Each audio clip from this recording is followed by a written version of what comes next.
pse ka pasur këtë tentativë ose këtë dëshirë nga shteti komunist Jugosllav në përfundimin e tij që të krijohet një ndarësi midis shqiptarëve të Jugosllavisë dhe shqiptarëve të Shqipërisë.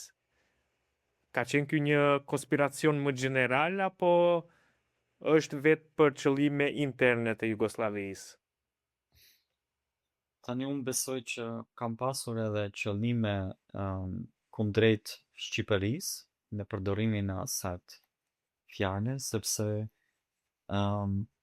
mu në atë kohë, direkt në ato vitet të para pas luftës së dytë botërore, Shqipëria dhe Jugoslavia kanë qenë miq ose shtete miqësore që kanë bashkëpunuar. Në fakt dhe komunistët në Shqipëri e kanë marrë pushtetin me ndihmën e partizanëve ose komunistëve jugoslav. Enver Hoxha është bërë edhe kryetar me ndihmën e Beogradit, por ajo miqësi nuk ka vazhduar shumë gjatë. Në 48-ën ajo ka mbaruar edhe me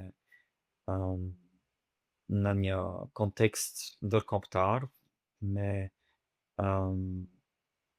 me jashtë e kanë përjashtuar për shembull Partinë Komuniste Jugosllave nga Kominterni, Stalini mendoj e ka përjashtuar dhe aty ka pasur tjera arsye, domethënë jo më shumë në lidhje me shqiptarët, por më tepër në lidhje me Shqipërinë.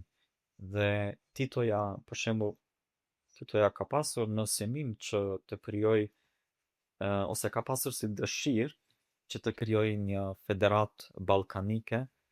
Në fakt ka pasur edhe biseda me Sofjen, me Bullgarin që të zmadhohet kjo federat jugoslavo-bullgare,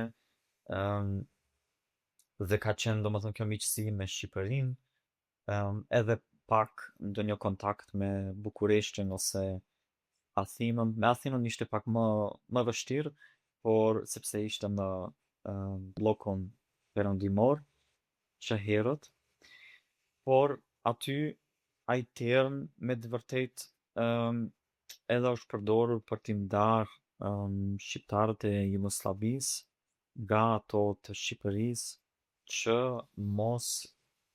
të mos të kenë atë unitetin ndërmjet tyre, që të jenë edhe më tej të ndarë siç kanë qenë deri në atë moment, në kohën e pas luftës.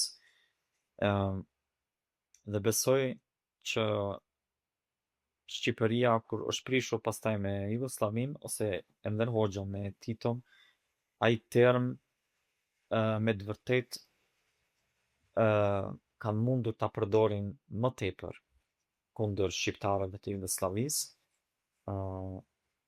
dhe edhe tek shqiptarët është zhvilluar pastaj mendimi që ne jemi me të vërtet ndoshta ndryshe prej atyre shqiptarëve të Shqipërisë. Domethënë ka pasur mjaft ndikim kjo politik edhe tek njerëzit e thjeshtë, të themi.